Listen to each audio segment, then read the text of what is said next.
Hi guys, this is Edna with Square Eye Photography, and today I'm going to teach you how to remove a subject from a plain background.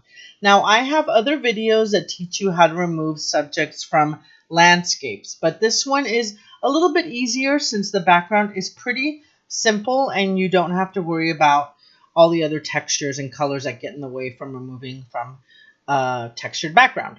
So this video should be super quick. And we're going to start now. So this is my cousin Brenda, and I'm making this video for her because I have to do this for her all the time. And now I'm going to teach her how to do it herself. So first thing you want to do is bring your photograph up to Facebook. And you're going to go to your selection tools here. So we have different selections tools. We have quick selection and magic wand. I like to use the quick selection tool. And the hotkey for that is W. So you're going to have your quick selection tool, and here you can see, I'm going to zoom in a little bit closer here, and here you can see that I'm making my brush bigger or smaller, and I like my brush pretty big because the background is so plain that Photoshop does a really good job of differentiating here between our subject and the background. So I'm just going to go here and start just grabbing the person. Just in general, just like this. You see that? And here I have it on plus. See these little paintbrushes on top? We have the standard one, the plus, and the minus. You want it on plus because you want to keep adding as you're going. And just so you guys know, if you press the space bar, this little hand comes up and you can move your image up and down. So here we have it on plus. So we're going to keep just selecting, just like this. And again, we're going to press the space bar, move up, and keep selecting. Now, I think I've selected pretty well here. There's a little section right here that we can clean up later. There's little stray hairs.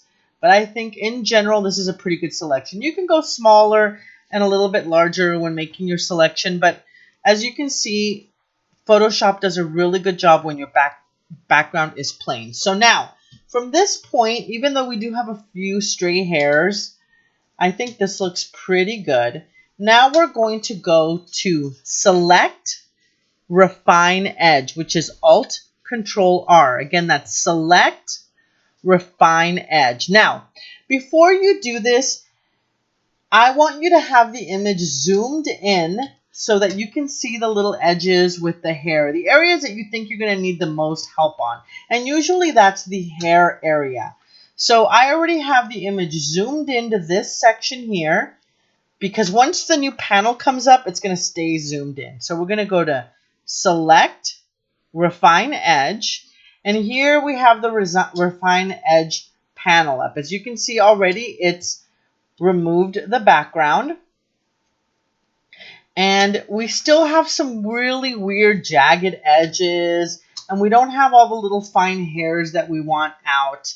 So the first thing we're going to do with the Refine Edge panel is we're going to go to Smart Radius, and we're going to click over on the Smart Radius until you start seeing some differences. Here you can see that the edges are starting to kind of come up. It's kind of wanting to figure out where the background begins and your subject ends. And in certain spots, it does a really clean job. And in others, not so much. You can see here, there's little jagged edges. So you can go up and down until you feel you have a pretty nice edge.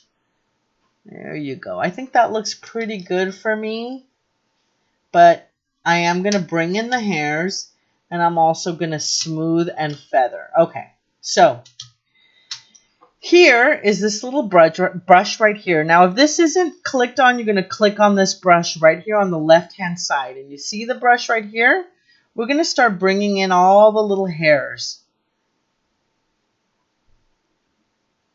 You see that? Isn't that perfect?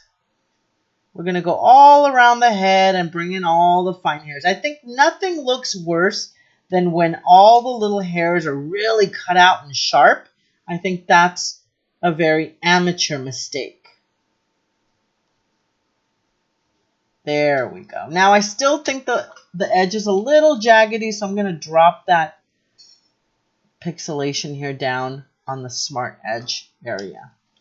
And we're also going to smooth it out.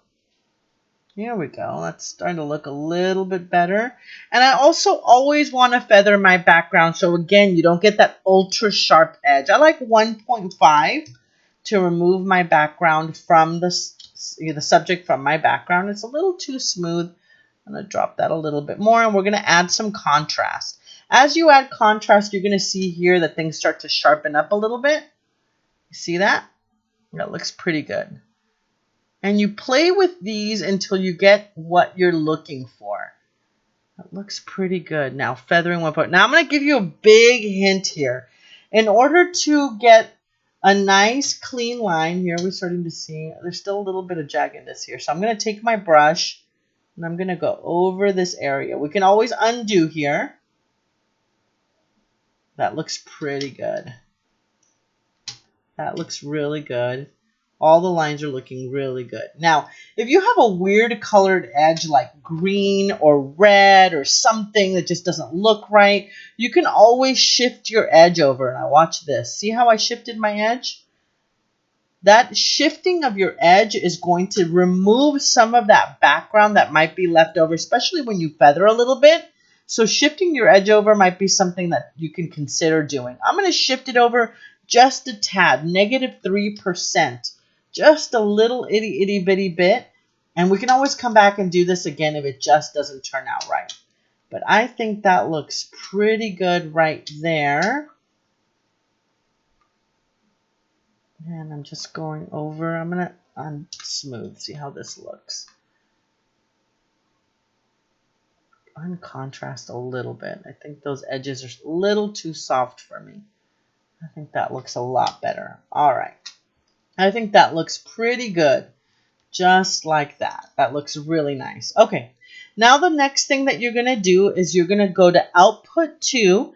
And we're going to output New Layer with Mask. So New Layer with Mask. And you can always remember these settings if you have all the same kind of pictures and you just want to get a whole bunch of them done at the same time. And you sort of know what general way you want to go. This is the way to do it. You can press Remember Settings. But again, Output 2, New Layer with Mask, and press OK. So there's our photo, and here is the background, and here is without the background. Now, we want to add a new background. You go to that background layer, click on New, and let's add a color. I know that she likes this beautiful blue here, and we're going to go to G for the gradient, the bucket or the gradient bucket tool. So we're just going to do the bucket tool. And there you go. Look at that. We're going to zoom in so you can see what a big difference that's made. Look at that. Look at those little edges with the hair. Perfect. Just like that. Nice and soft. And if there's any areas like here where we went with the brush, you can always go to your masking tool. Right there, this little mask area right here that's locked into your photograph, that top layer. Take your brush.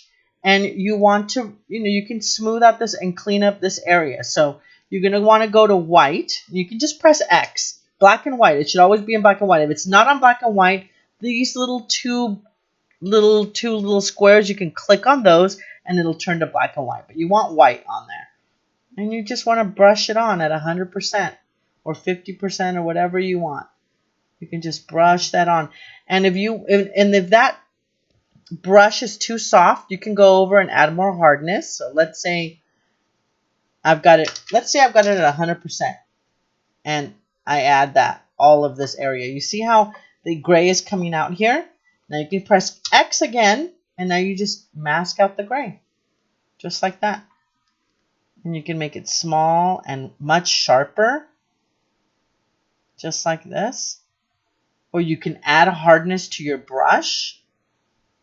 You can add hardness to your brush, and that also helps. So press X, and then X again if you want to remove any mistakes. Okay, so it's pretty easy to do. I'm going back here in time, and sorry, X. I'll show you how to do that pretty easily. Now I have a Wacom tablet, or Wacom, whatever you want to call it. So it's much easier for me to brush than using a mouse, but That just gives you a little bit of an idea. I usually go at 100%. It's usually, if you're going to make a mistake, make it all the way. And there we go. There you go. It's that easy. Now, if you want to save with the layers intact, you're going to save as a PSD. If you want to save the background with no background, just like this, and you want to lay it on top of your website, then you want to remove those two layers, or just make sure that the little eyeball is off of those two bottom layers so that you see this gray pattern. And you can save this as a PNG. So save as PNG. And most websites recognize PNGs as a separate transparent backgrounded image. So press OK. Now this image is going to be ready to be dropped into any background, like let's say on your website or on a business card or anything else. You can always delete the layers too. Just drag them into the trash can. And again, now you just have a transparency layer, or you can add a layer, any layer that you want, and add color to it, just as we did with the blue. And you can save that as a JPEG, a PSD, anything that you want. All right, guys, that was it. I'm sorry, my voice is a little bit weird. I've got the end of a cold going on here. If you have any questions, please leave them in the comment box. Don't forget to comment and subscribe. Choose happiness. Love you guys, and have a great day.